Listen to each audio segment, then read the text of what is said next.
সকল ইচ্ছা আশীর্বাদের মতো ফলপ্রসূ হয়।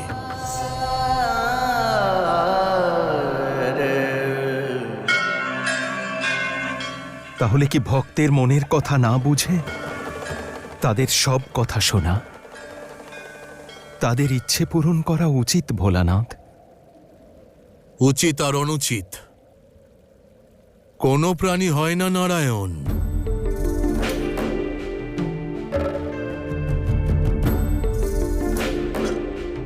সবকিছুর সময় থাকে। ध्यान करके जो रखे है ध्यान सृष्टि का, সেই জন্য বলছি भक्ति সঠিক সময়ের জন্য অপেক্ষা করো। है वो मुक्ति का, শিব আছে তো संग संग আমার কাছে। है जिन আপনারা প্রত্যেকেই সমান। वो चंद्रशेखरा, যদি আপনাদের শিব अंग अंग भस्म কিছু শুনতে পায়, কিছু দেখতে পায়, त्रिपुर তা হলো এক ভক্তের ভক্তি, करुणामय এক ভক্তের ভক্তির প্রার্থনা।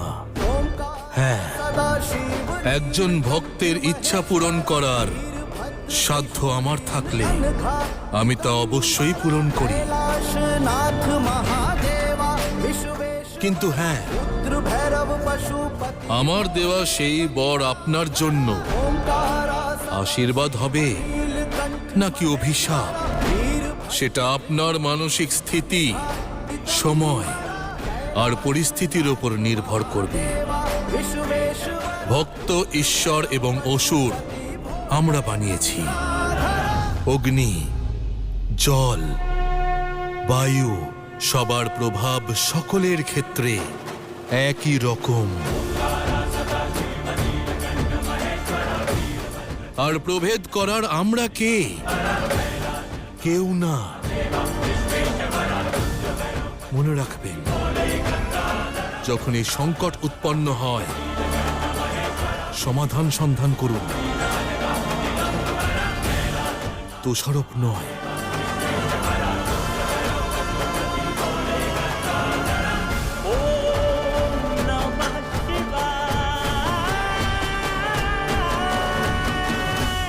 নারায়ণ, ভোলানাথ কি বলছেন?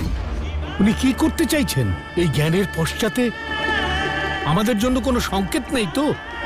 ভোলানাথ কি চাইছেন তা তো কেবল সময়ই বলতে পারে ব্রহ্মাদেব। না, আমরা এই পরিস্থিতি সময়ের উপর ছাড়তে পারি না। উনি হলেন মহাদেব, সবকিছু করতে পারেন। কিন্তু কিছু করছেন না কেন? মহারাজ কলি, আপনি তো বলেছিলেন মহাদেব জরাসুরকে খুঁজতে যাবেন, কিন্তু মহাদেব তো নিশ্চিন্তে বসে আছেন। এটা ঠিক হচ্ছে না, এটা শুভ নয়। মহাদেব না, ও হলো ভোলানাথ। আর তাই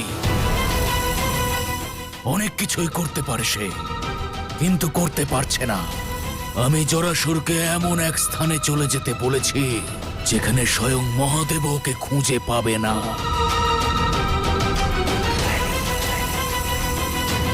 তাহলে এখন আমাদের ষড়যন্ত্রের তৃতীয় পর্যায়ে যেতে হবে। বলে দিন জরাসুরকে যে সকল মাতা পিতার ক্রোধাগ্নি বেড়েই চলেছে, প্রহার করার জন্য যেন প্রস্তুত থাকে। অবশ্যই, কিন্তু তার আগে মহাদেবের উপর লক্ষ্য রাখতে হবে। শিবের থেকে এগিয়ে থাকলে তবেই তো শিব শক্তিকে হারানো যাবে। ওদের পরবর্তী পরিকল্পনা আমাকে জানতে হবে।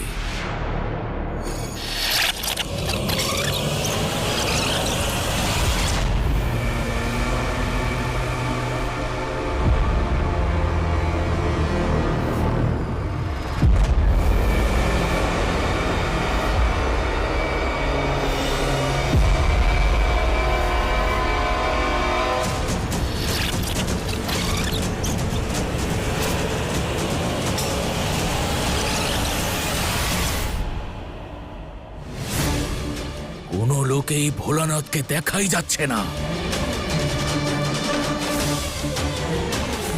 যেন কোথাও বিলুপ্ত হয়ে গেছে। নিজের তেজকে আমার সীমা থেকে দূরে পাঠিয়েছে। ভোলানাথকে বোঝা অত্যন্ত কঠিন। আমাদের থেকে আড়ালে গিয়ে আমাদের পরাজিত করার পরিকল্পনা করছে না তো? যাই হোক না কেন, ও যেন বুঝতে না পারে যে জরাসুর কোথায় আছে।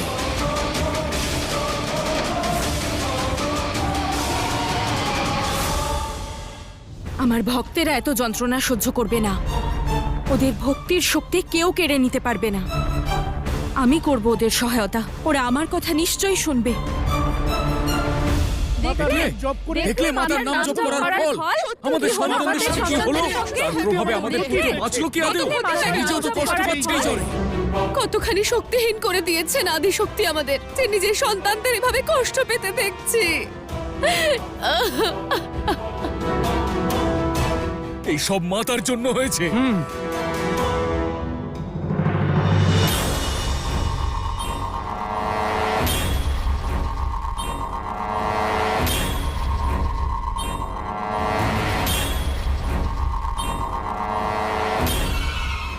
শান্ত হও তোমরা। আমি চলে এসেছি। সব শুভ হবে।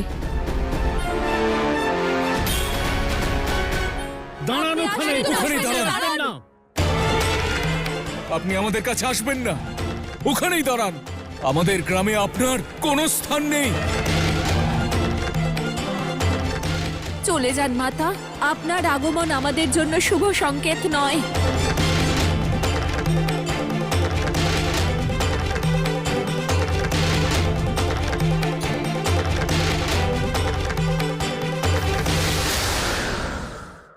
মাতা, আমি তোমাদের সবার সহায়তা করতে এসেছি। আমাকে তোমাদের সমস্যা বুঝতে দাও, ভিতরে আসতে দাও।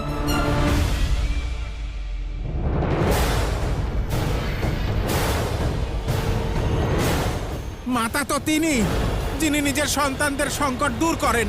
তিনি নন যিনি মহামারী ছড়িয়ে দেন।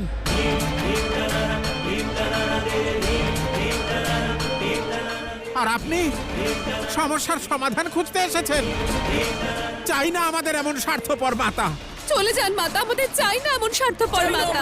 মাতা, আমরা আপনি চাই চলে না যান। কিছুতে। মাতা, চলে চলে যান, যান। চলে যান এখান কোনো থেকে। প্রয়োজনেই চাই না আমরা। আপনাদের। দরকার নেই। চলে চাই না যান, কিছুতে। চলে যান, চলে আপনি যান। চলে যান এখান থেকে। মাতা, আপনি চলে যান। আপনি জগৎ জননী নন, এই সমস্যার জননী।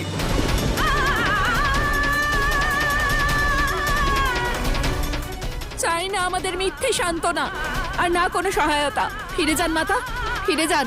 চলে যান এখান থেকে মাতা। আপনি আপনি চলে চলে যান। যান। চলে যান এখান চাই না থেকে। আমরা। ফিরে যান, চলে যান, চলে যান এখান থেকে। ফিরে যান, আমরা চাই না চলে যান। কিছুতে। মাতা, আপনি চলে যান। অদ্ভুত, কলির ষড়যন্ত্র সফল হয়েছে। কোনো চলে যান প্রয়োজন নেই এখান থেকে আপনাকে মাতা। আমাদের। যান আপনি মাতা, চলে চলে যান। যান মাতা। চাই না চলে আমরা। যান, চাই না চলে আমাদের। যান। চলে আপনার যান। কোনো প্রয়োজন মাতা, নেই আপনি আমাদের। চলে যান। এই সংসার আমাকে মাতা বলে ডাকে। আমাকে জগৎ জননীর উপাধি দেওয়া হয়েছে। একজন মাতা কুমাতা কি করে হতে পারে? যে জ্বর সবার এখন হচ্ছে তা আমার কারণে হচ্ছে না। আমি কিচ্ছু করিনি। আমি তো এই সমস্যার সমাধান খুঁজতে এসেছি, তোমাদের সহায়তা করতে এসেছি। আমাকে ভিতরে আসতে দাও, ওইভাবে ফিরিয়ে দিও না। ফিরে যান আপনি। মাতা, আপনি চলে যান, চলে যান মাতা, আমরা চাই না চলে যান কিছুতে। এখান থেকে। আপনি কোনো চলে যান প্রয়োজন এখান নেই। থেকে। চলে যান চাই না মাতা, চলে আমরা। যান মাতা।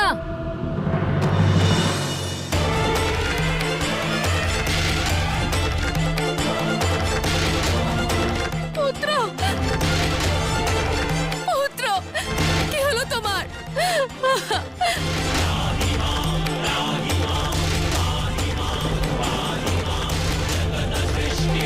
পুত্র,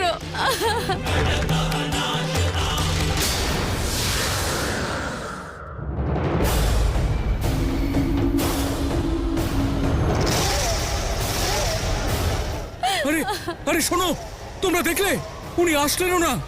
আর কেমন অশুভ ঘটে গেল। ওনার ছায়া আমাদের জন্য শুভ নয়। ওপর পড়তে দেব না আমরা। ফিরে যান আপনি। চলে যান, চলে যান, মহাদেব, চলে যান। আমি জানি তোমরা সবাই সংকটে আছো আর কষ্ট পাচ্ছ। আমি মাতা তোমাদের সবার, সেই মাতা যে সংকটে তার সন্তানদের ছেড়ে যায় না, তাদের থেকে মুখ ফিরিয়ে নেয় না। তাই কোথাও যাব না আমি, এখানেই থাকবো আর এই সমস্যার সমাধান খুঁজবো।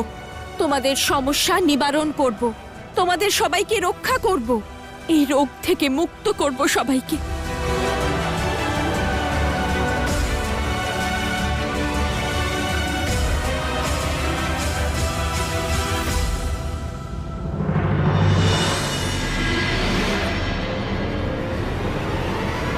আপনি চলে যান এখান থেকে, আমরা আর সংকটে পড়তে চাই না। চলে যান মাতা এখান থেকে।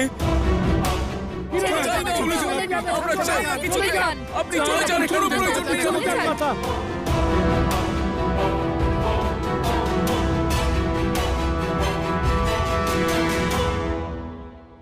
অদ্ভুত জরাসুর, তুমি আমার আশার থেকেও অধিক উত্তম কাজ করেছো। আমার ষড়যন্ত্রের তৃতীয় পর্যায়কে গতি দান করেছো।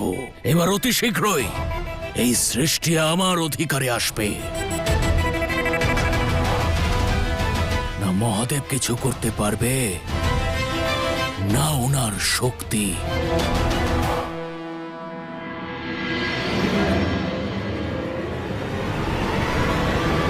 পার্বতী,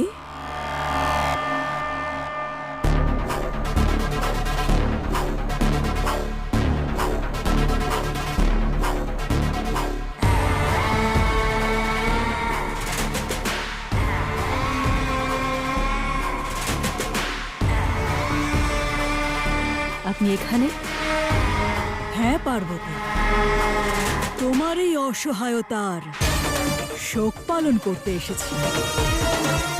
প্রথমে তোমায় কৈলাস থেকে বহিষ্কার করা হলো, তারপরে গ্রাম থেকে আর নিজের মন্দির থেকে। বিড়ম্বনায় পড়লে না পার্বতী? একজন দেবী হওয়া সত্ত্বেও তোমায় সেটা সহ্য করতে হচ্ছে যেটা আমরা অসুরেরা সারা জীবন সহ্য করে এসেছি। প্রকৃতির প্রবাহ আটকানো যায় না। ভক্তেরা তার দেবীকে ভুলে গেলেও সন্তানেরা তাদের মাতাকে কখনো ভোলে না। আমি আমার সন্তানদের সংকট দূর করতে গিয়েছিলাম আর আপনি আমাকে আটকেছেন। ঘোর পাপ করেছেন আপনি, পাপ করেছেন আপনি, পাপ করেছেন আপনি। আপনার ষড়যন্ত্রের অন্ত এই সংসারের সংহারক শিব করবেন, শিব করবেন, শিব করবেন। আর আমি মাতা হই আমার সন্তানদের দুঃখ হরণ করব।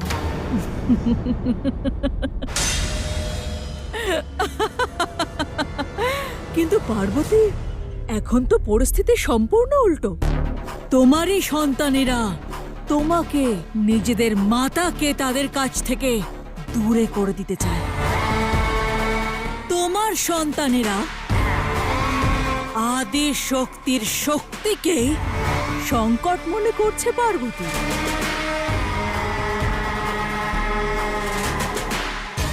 জগৎ জননী আদি শক্তি মাতা তোমার সন্তানদের মনে, এই গ্রামে, নিজের মন্দিরে কোনো স্থান নেই। যাও, ফিরে যাও নিজের ধামে।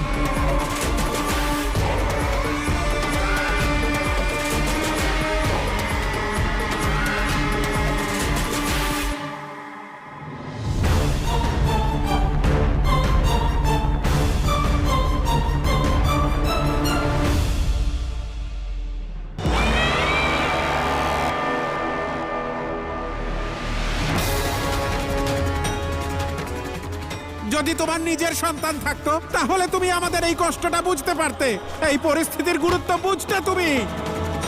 মহাদেব, গ্রামে সবাই আমাকে নিয়ে উপহাস করে।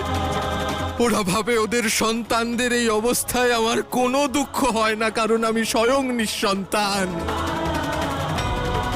এক বৈদ্য হয়েও আমি ব্যর্থ। বলুন আমি কি করব?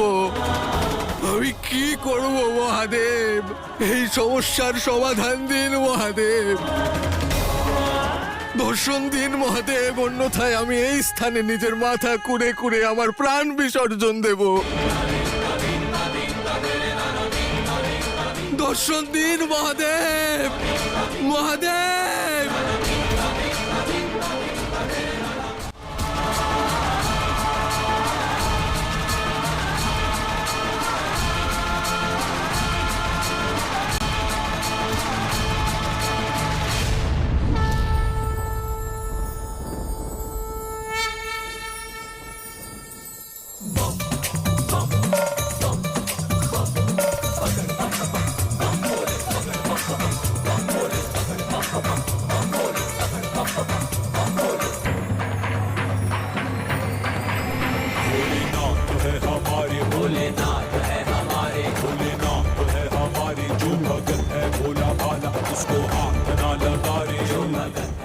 মহাদেব,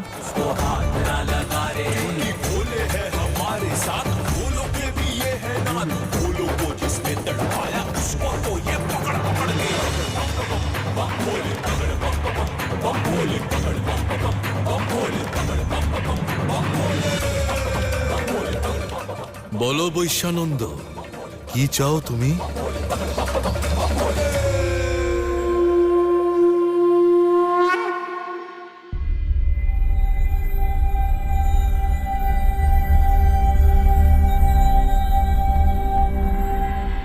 মাতা,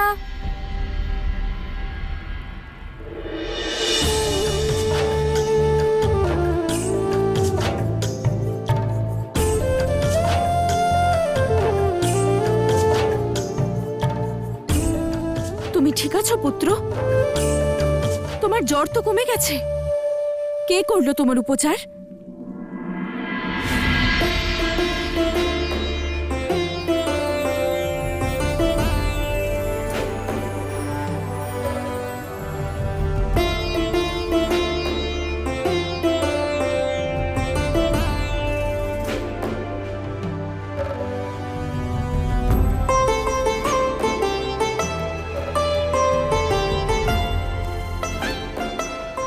আমি সুস্থ হয়ে গেছি পিতা।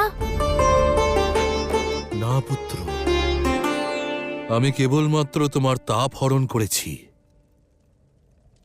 এই রোগকে নির্মূল করতে পারিনি। কিন্তু যখন এই রোগের শিকড় পর্যন্ত পৌঁছব, কেবল তখনই তোমাকে এবং এই সংসারের সকল শিশুকে সুস্থ করে তুলতে পারবো আমি। মাতা,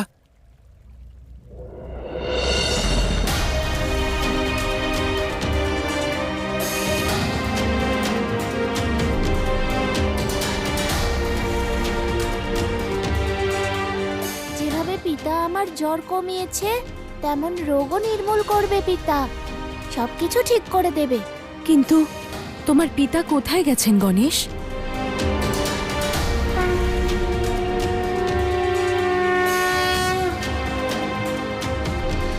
নারায়ণ, আপনি জানেন মহাদেব কোথায় গেছেন? দেবী, কেবল গণেশ কার্তিকই নয়, আমিও জানি না যে মহাদেব কোথায় আছেন।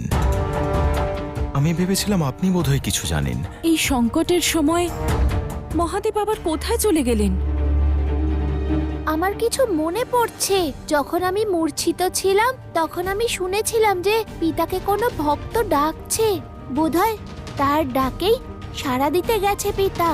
এই সংকটের সময় উনি ওনার ভক্তের ইচ্ছা পূরণ করতে গেছেন। মহাদেবের ইচ্ছে সম্পর্কে তো আমরা জানি, কিন্তু উনি যে ভোলানাথ, কখন কি করে বসবেন তা কেউই জানে না।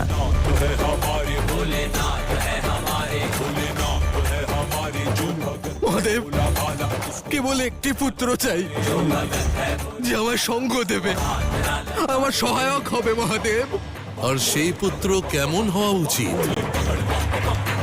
আপনার মতো পুত্র মহাদেব। না না, আপনাকেই পুত্র রূপে চাই মহাদেব, আপনাকেই পুত্র রূপে চাই মহাদেব, আপনাকেই পুত্র রূপে চাই মহাদেব।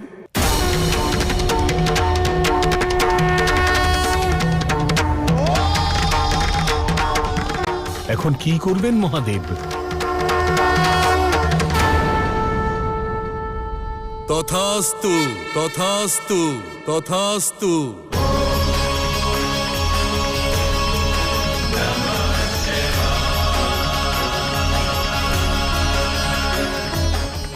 এ কেমন বর দিলেন ভোলানাথ? হর হর মহাদেব, হর হর মহাদেব।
প্রভু, আপনার লীলা আপনিই জানেন, কিন্তু আমার এটাই ইচ্ছে ছিল যে আমি আপনাকে এক সদ্যজাত শিশুরূপে পেতাম, তাহলে আমি আপনাকে বড় করতে পারতাম, আপনার পালন পোষণ করতে পারতাম।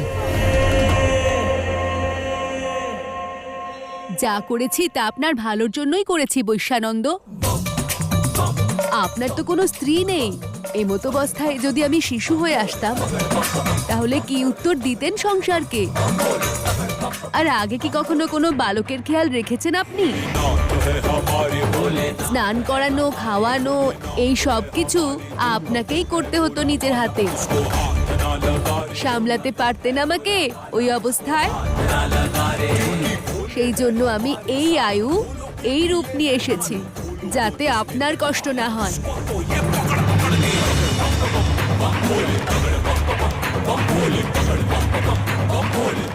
আমার পুত্র,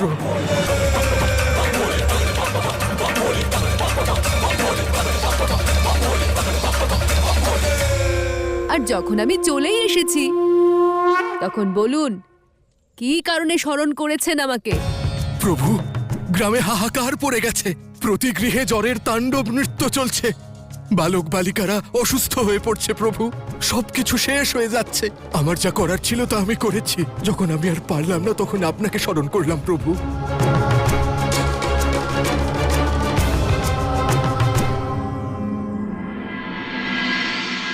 দেবীর মন্দির এভাবে বন্ধ কেন? প্রভু, গ্রামের লোকেরা মনে করে যে মাতার কারণে জ্বর ছড়িয়ে পড়েছে। আমি ওদের বোঝানোর অনেক চেষ্টা করেছি, কিন্তু ওরা আমার কথা শোনেনি আর মন্দির বন্ধ করে দিয়েছে।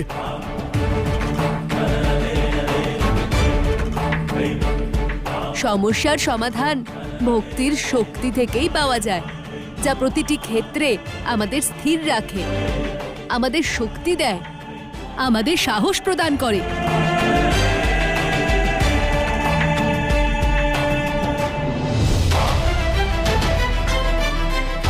ভক্তের ভক্তিকে শেষ করে তুমি কলির শক্তিকে আরো বৃদ্ধি করছো সুরমাতা।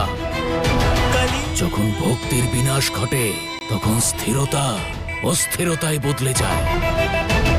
এবার এই সংসারকে এই বিপর্যয় থেকে কেউ রক্ষা করতে পারবে না।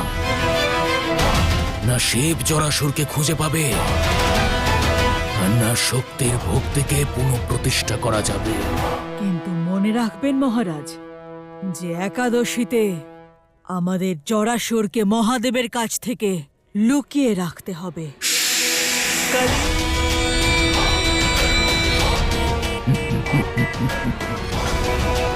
কিছু কথা মনেই রাখো সুরমাতা, বলে ফেললে রহস্য উন্মোচন হয়ে যাবে।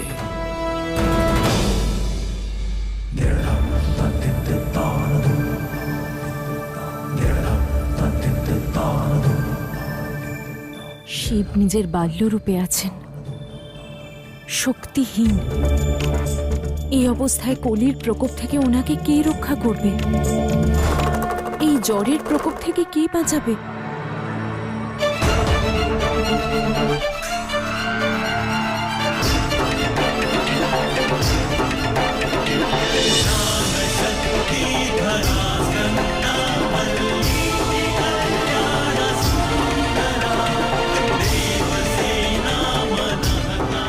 আমি যাব ওনাকে বাঁচাতে।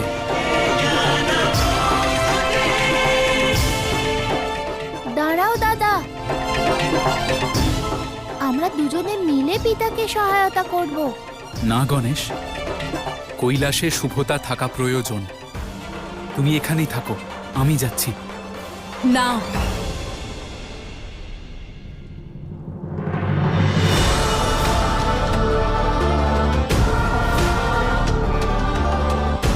তোমাদের দুজনের মধ্যে কেউ কোথাও যাবে না।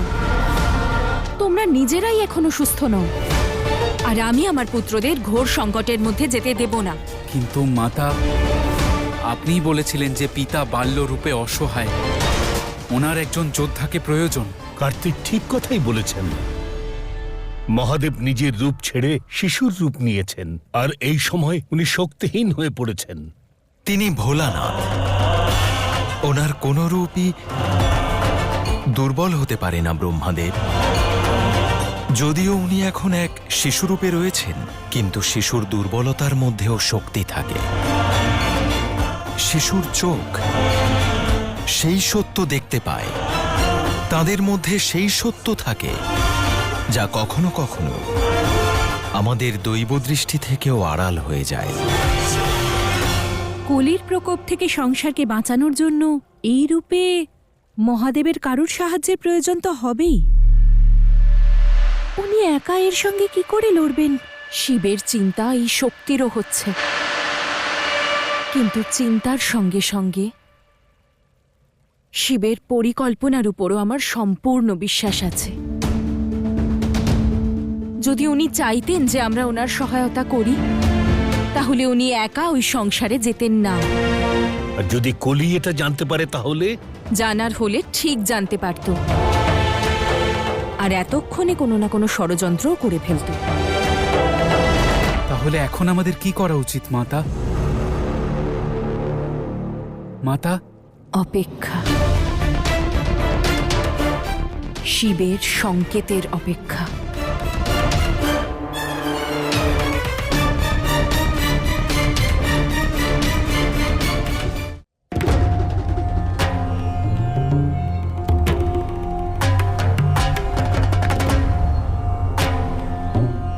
এই বালক কার?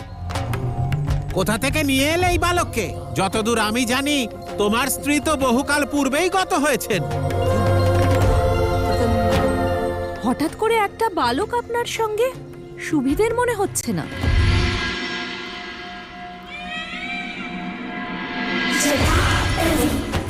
আরে দাঁড়ান দাঁড়ান, যা জিজ্ঞাসা করার আমাকে করুন। আমার পিতাকে কেন বিরক্ত করছেন? বড় উদ্ধত বালক তো দেখছি। বলো তো, অকস্মাৎ কোথা থেকে প্রকট হলে? কিভাবে পৌঁছলে এই বৈদ্যর কাছে? প্রথমেই বলে রাখি, আমি উদ্ধত নই, ভোলা। আমি ভোলা।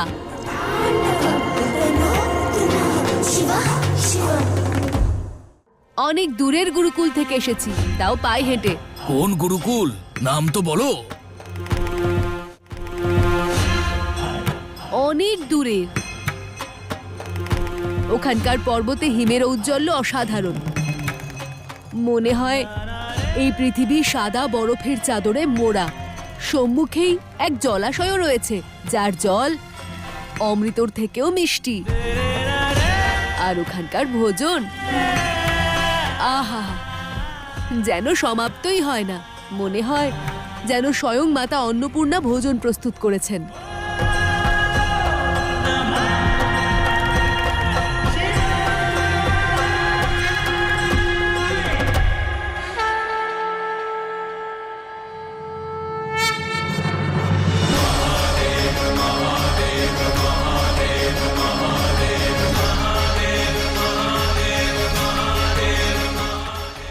এ কি পাপ করে ফেললাম আমি, কৈলাস থেকে আপনাকে এখানে নিয়ে এসে নিজের গৃহ পরিবার সবকিছু থেকে এত দূরে।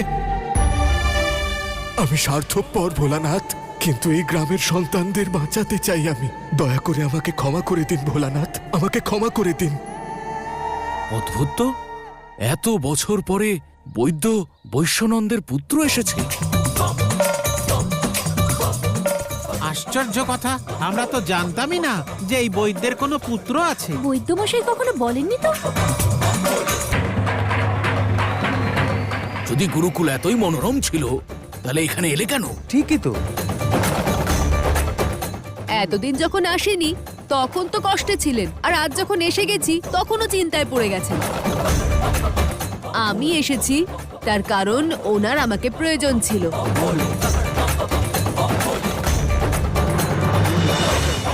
হ্যাঁ, এক পিতার তার পুত্রের প্রয়োজন তো পড়তেই পারে। তাহলে আপনাদের এত আশ্চর্য হওয়ার কি আছে? যাকে আমাদের কি? ছেলেটা খুবই বড় বড় কথা বলে, এত কম বয়সে কত গভীর কথা বলে দিল।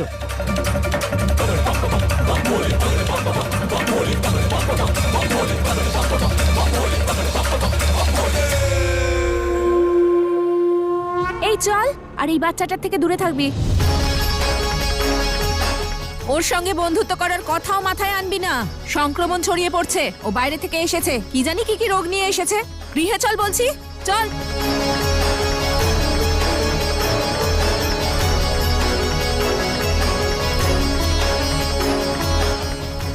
গ্রামে নতুন বালক, তাও আবার এত তেজস্বী।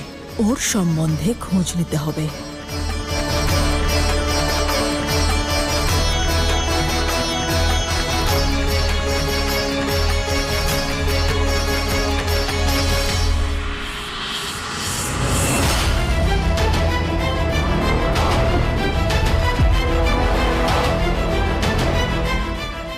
জরাসুর, আমাদের পরিকল্পনা সঠিক পথেই আছে, কিন্তু এখন তোমাকে আরো উগ্র হতে হবে। আপাতত নিজের প্রভাব কমিয়ে ফেলো। যখন সবাই মনে করবে যে সবকিছুই নিয়ন্ত্রণে আছে, তখন ফিরে এসো। এমন শক্তি দিয়ে আক্রমণ করো যেন চারিদিকে হাহাকার পড়ে যায়।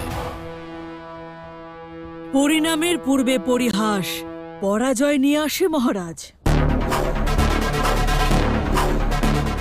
কেমন পরাজয়?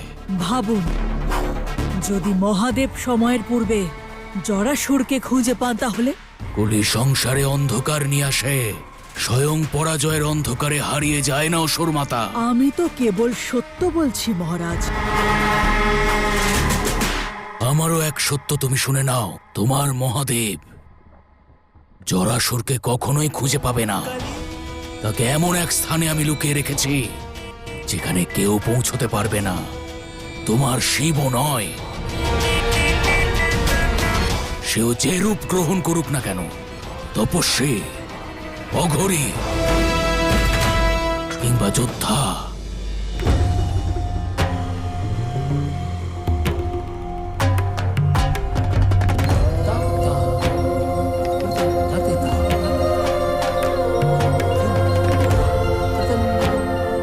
কোথায় গেল সবাই?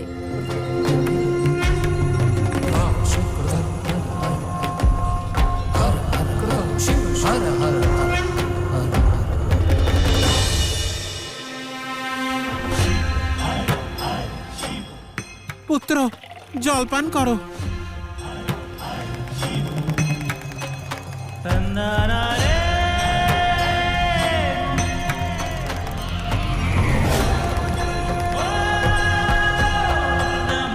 মনে হচ্ছে হয়তো সবাই ঘুমিয়ে পড়েছে।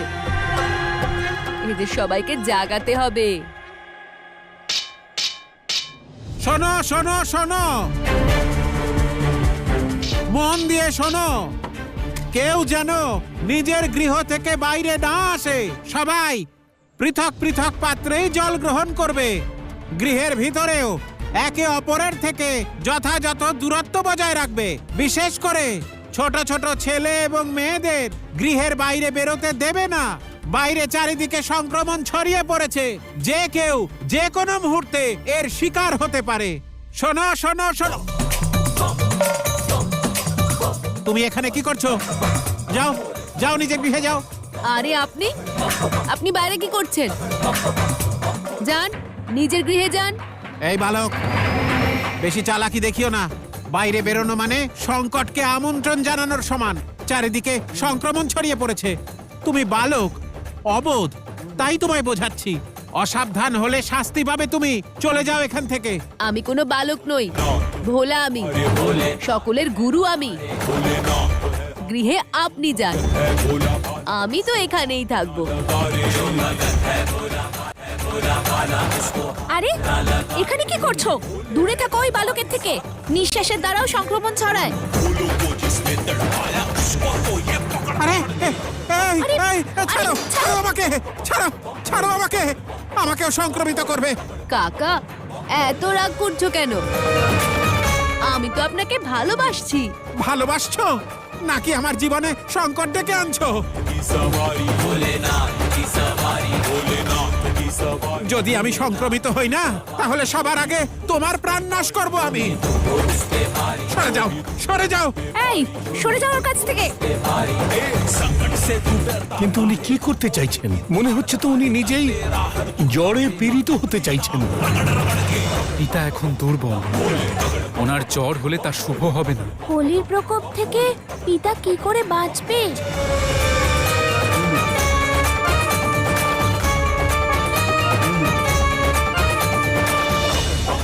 ছাড়ো আমাকে, ছাড়ো।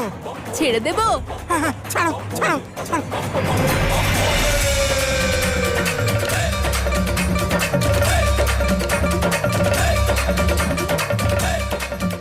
সরে যাও।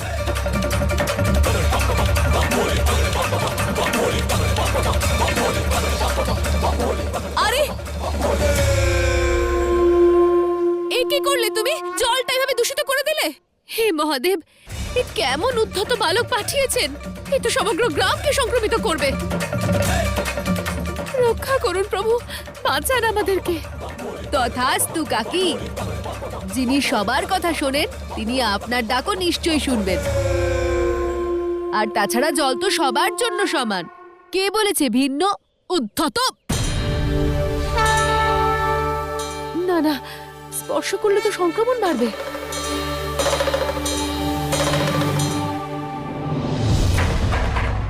এই দেখো, স্পর্শ করলাম। এবার কি করবে? দেখাচ্ছি তোমার মজা।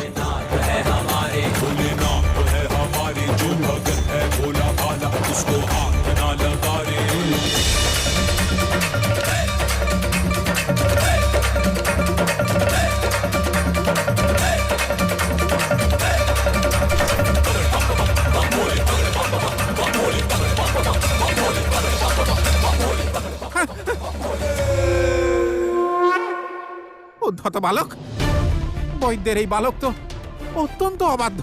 যদি এর দৌরাত্ম এখনই কম না হয়, তাহলে ও নিজেও অসুস্থ হবে আর আমাদেরকেও সংক্রমিত করবে। এর একটা কিছু ব্যবস্থা করতে হবে।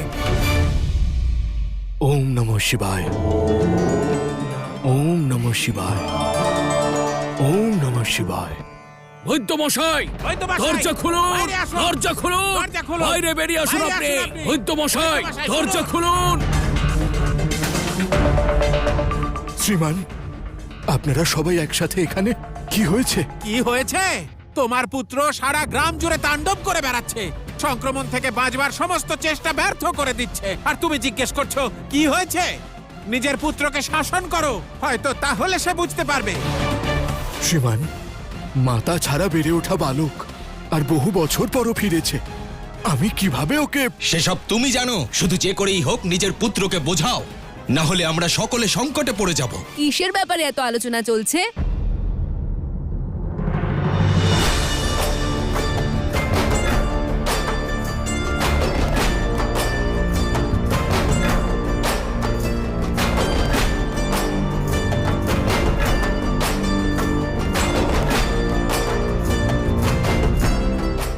আরে উদ্ধত, তুমি বুঝতে পারছো না সারা গ্রামে সংক্রমণ ছড়িয়ে পড়ছে, আর তুমি তুমি সব কি করছো? কিছুই না, আমি তো আমার নতুন বন্ধুদের সঙ্গে খেলা করছি। এদের তো জ্বর এসেছিল, তাই একটু খোলা হাওয়ায় নিয়ে এলাম। আর দেখুন তো কেমন সুস্থ হয়ে উঠেছে ওরা। আর দেখুন তো কেমন সুস্থ হয়ে উঠেছে ওরা। এই বালক পুরো গ্রামকে সংক্রমিত করে ছাড়বে। ওকে তাড়াও এখান থেকে। বৈদ্য বৈশ্যানন্দ, নিজের পুত্রকে শাসন করুন, তবেই ও বুঝতে পারবে। ভোলা, তোমার এই ব্যবহার অনুচিত। সম্পূর্ণ গ্রাম রোগগ্রস্ত আর তুমি এই রোগকে আরো ছড়াচ্ছ। যদি এমন ঔদ্ধত্য তুমি দেখাও, তাহলে কার কার থেকে তোমায় রক্ষা করব আমি? এইভাবে তো তুমি নিজেই সংক্রামিত হয়ে পড়বে। যাও ঘরের ভিতর।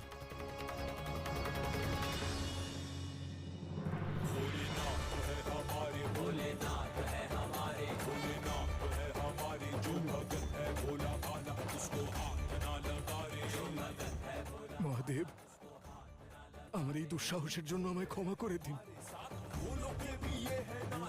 ক্ষমা করে দিন।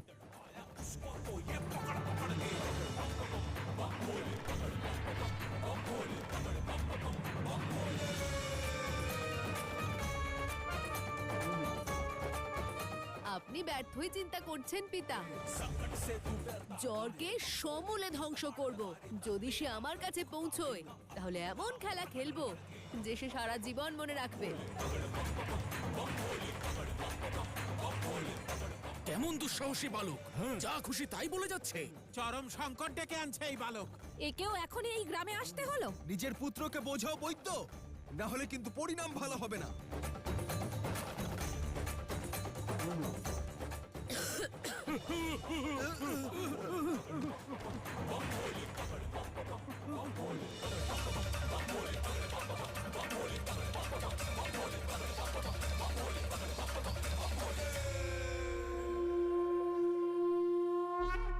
আমায় ধ্যানমগ্ন হয়ে শিবের উদ্দেশ্য কি তা জানতে হবে। ভোলানাথের লীলা ভোলানাথই জানেন। কিন্তু নারায়ণ, ভোলানাথ এখন শিশু অবস্থায় আছেন। উনি কি করে- সংসারের সবচেয়ে শক্তিশালী শিশু ব্রহ্মাদেব, যার কাছে এই সমগ্র ত্রিলোকী ক্রীড়াক্ষেত্র। শিশু ভোলানাথকে আমার শত শত প্রণাম। মানুষের মধ্যে যে জ্বর সংক্রমিত হয়েছে তা আমায় নিজের মধ্যে নিতে হবে, তবেই আমি এই জ্বরের আসল কারণ খুঁজে বের করতে পারবো। দিন, আমি ছুঁচে সুতো পরিয়ে দিচ্ছি। আরে আরে সরে যাও এখান থেকে। আমাকেও মারবে আর নিজেও মরবে। দিয়ে দাও এটা আর এখান থেকে চলে যাও। আমি আপনাকে মারতে নয়, জীবন দিতে এসেছি। একটু জীবনের মালায় স্নেহের মুক্ত গেঁথে তো দেখুন।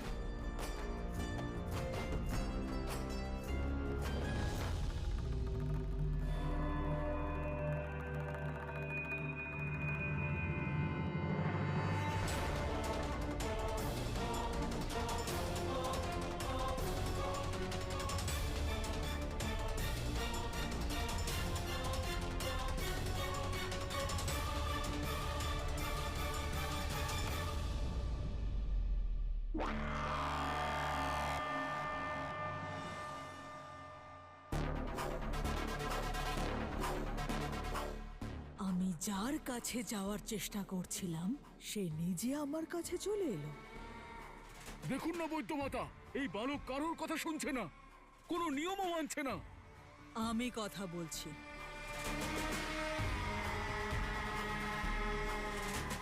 কি নাম তোমার? দৈত্য মাতা, আমার নাম ভোলা।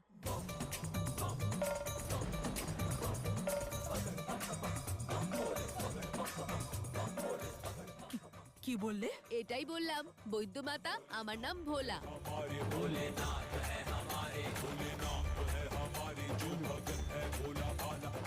তুমি তো খুব চতুর মনে হচ্ছে। তাহলে গ্রামের নিয়ম কেন ভাঙছো তুমি? জানো তো কত বড় মহামারী ছড়িয়ে পড়েছে। আমার নাম ভোলা, তবে বুদ্ধিহীন নই আমি। সব জানি যেখানে কি হচ্ছে। কি হচ্ছে এখানে? সবাই এখানে ভীত। আর এমন কেউ আছে যে এই ভয় ছড়াচ্ছে। সে ভাবছে যে সবার মনে ভয় ঢুকিয়ে দিতে পারলে তার সাম্রাজ্য তৈরি হবে। কিন্তু আসল সত্যি হলো যে ভবিষ্যতে এই ভয়ই এক রোগে পরিণত হয়। আর যে সেই ভয়কে জয় করতে পারে তাকে কেউ হারাতে পারে না।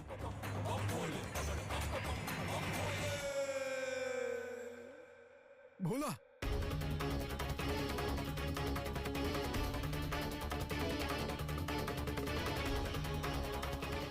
নিজের পুত্রের ঔদ্ধত্যের জন্য আমি আপনাদের সকলের কাছে ক্ষমা প্রার্থী। আমি ওকে বোঝাবো। তোমার পুত্র আমাদের সকলকে রোগী বানিয়ে দেবে। ওকে বোঝাও, নইলে আমরা ওকে বোঝাতে শুরু করলে তখন আর থামাতে পারবে না।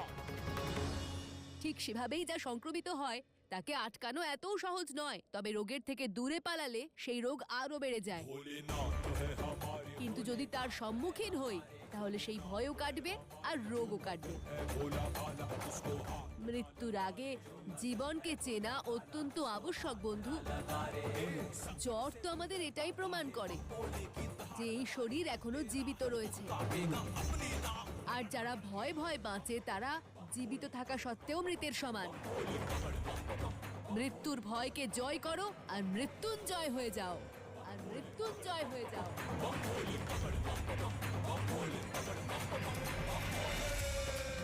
এই বালকের কথা সাধারণ নয়, কিছু একটা করতে হবে আমায়।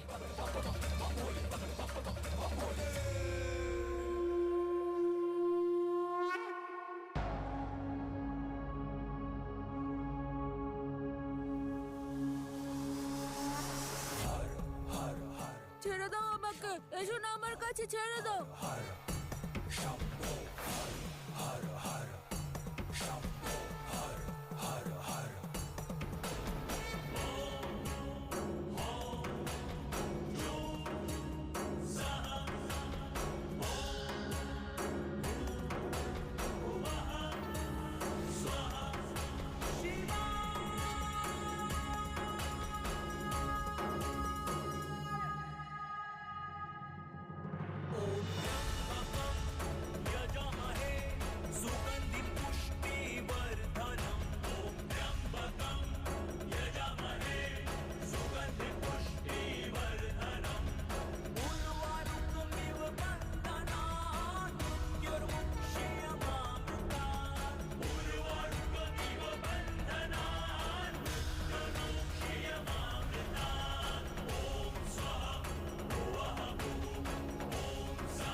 মাতা, দেখো আমি সুস্থ হয়ে গেছি।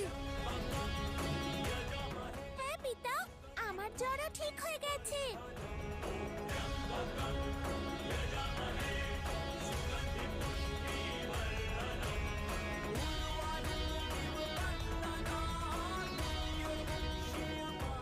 যিনি নিজের কণ্ঠে হলাহল বিষ ধারণ করতে পারেন, তিনি বালক রূপে এই জ্বর নিজ শরীরে ধারণও করতে পারেন। কলিকে বলতে হবে আমায়।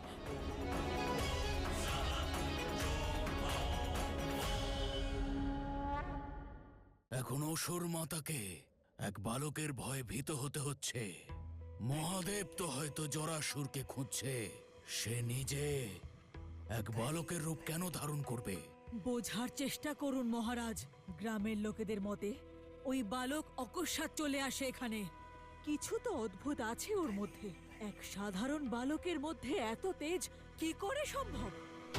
ব্যাস, অনেক হয়েছে অসুর মাতা। আমার পরবর্তী প্রহার থেকে ওই বালক কেন কোনো মানুষ বাঁচতে পারবে না।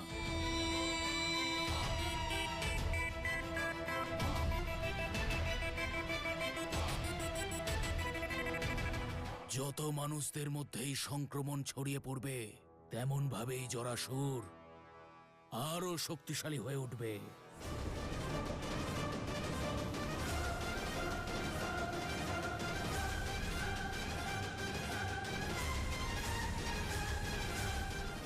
দেখা যাক কিভাবে রক্ষা পায় দেবতা আর তাদের মহাদেব।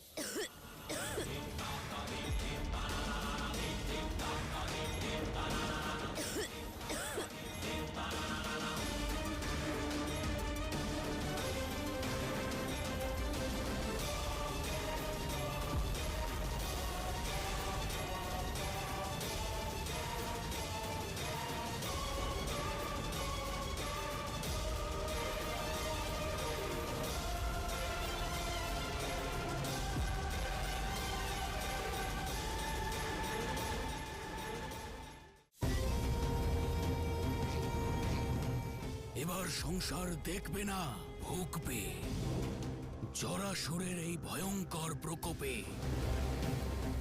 প্রবল জ্বরে সকল মানুষ কষ্ট পাবে, কোনোভাবেই রেহাই পাবে না। এই হবে কলির সব থেকে বড় জয়। আসন্ন একাদশীতে কলির জয়ের শঙ্খ নিনাদ বাজবে।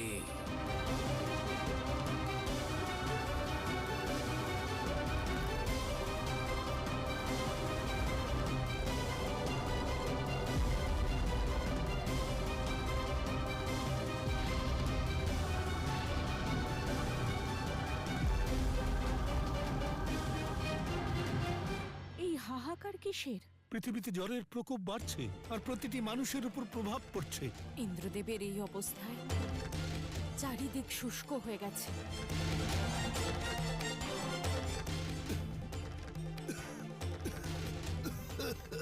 এমন হলে পৃথিবীতে দুর্ভিক্ষ নামবে। আমাদেরই কিছু করতে হবে। না ব্রহ্মাদেব, ভোলানাথের এখনো কোনো সংকেত আসেনি।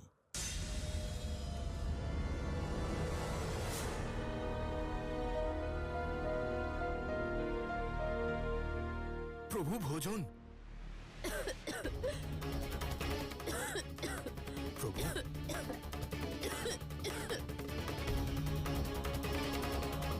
যেটা নিয়ে আমার ভয় ছিল সেটাই হলো তো। জ্বর এসেছে আপনার। এবার বলুন, আপনার এই উত্তাপ আমি কমাবো কি করে?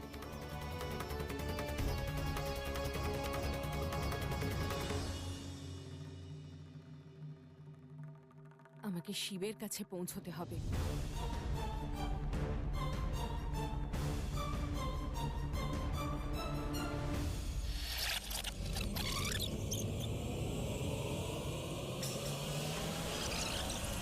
এ কিরকম জেদ, কি প্রকারের উদ্দেশ্য যা শক্তিকে শিবের থেকে পৃথক করে রেখেছে?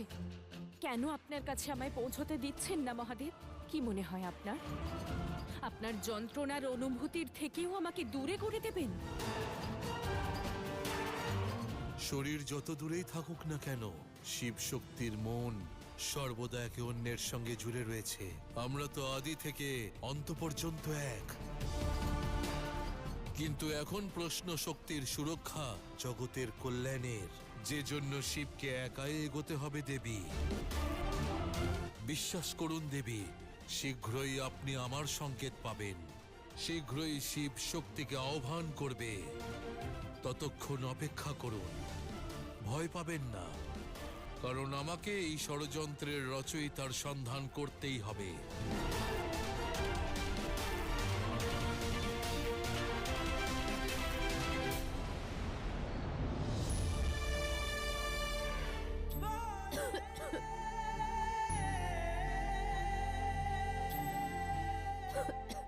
আমি তো ক্ষমার যোগ্য নই। এ কি পাপ করলাম আমি? আমার দ্বারা সৃষ্টির শিব জ্বর দ্বারা আক্রান্ত হলো। আপনি শিব প্রভু, আপনি স্বয়ং সংসার, আপনি আদি অন্ত। আপনি এই জ্বরকে শরীরে স্থান দিলেন কেন প্রভু? কেন আপনি এই পীড়া বাঁচলেন? প্রভু, আমি আপনার এই পীড়া কম করতে কি করব? বৈদ্য হয়েও আমি অসহায়, নিজের পুত্রকে সুস্থ করতে অপারগ। কি করব আমি প্রভু, বলুন আমাকে, কি করব আমি? আমায় এখনই গিয়ে গ্রামবাসীদের সাবধান করতে হবে।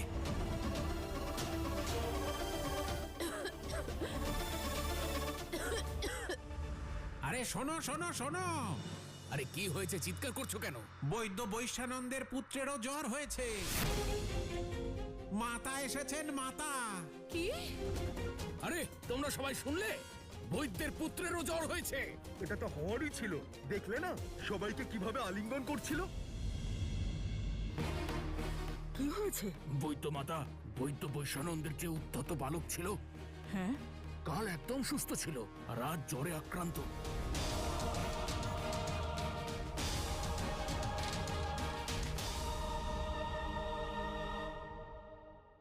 ও কোনো সাধারণ বালক নয়, নিশ্চয়ই কেউ ষড়যন্ত্র করছে। আজ যাই হয়ে যাক, আমি ওর সত্য উদ্ঘাটন করেই ছাড়ব। দক্ষের কন্যা দিতি আমি। ওই সামান্য বালক আমাকে ষড়যন্ত্রে ফাঁসাতে পারবে না।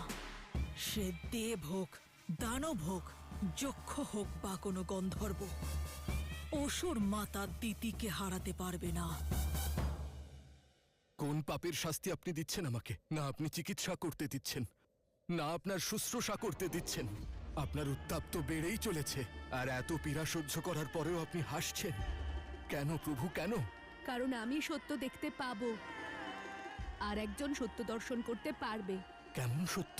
সেটাই যা চারিদিকে ছড়িয়ে আছে।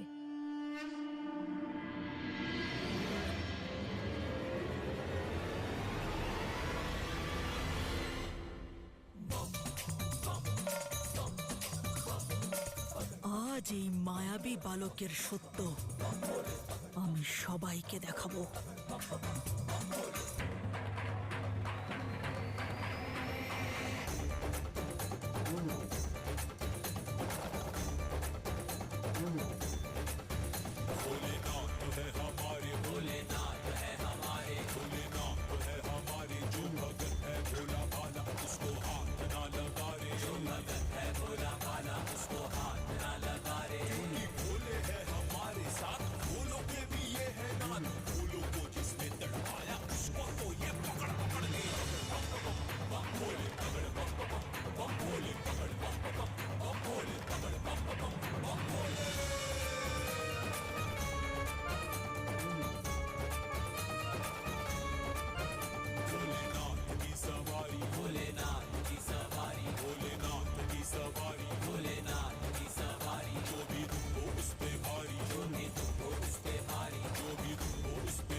অসম্ভব,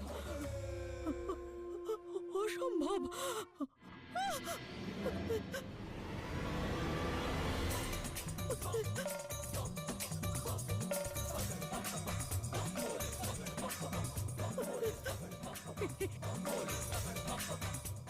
এ কেমন মায়া করছেন আপনি?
অসম্ভব,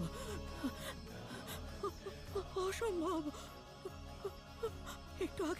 একটু আগে যা অনুভব করলাম, যে দৃশ্য দেখলাম, সেটা মায়া ছিল নাকি? কোনো মায়া ছিল নাকি সত্য?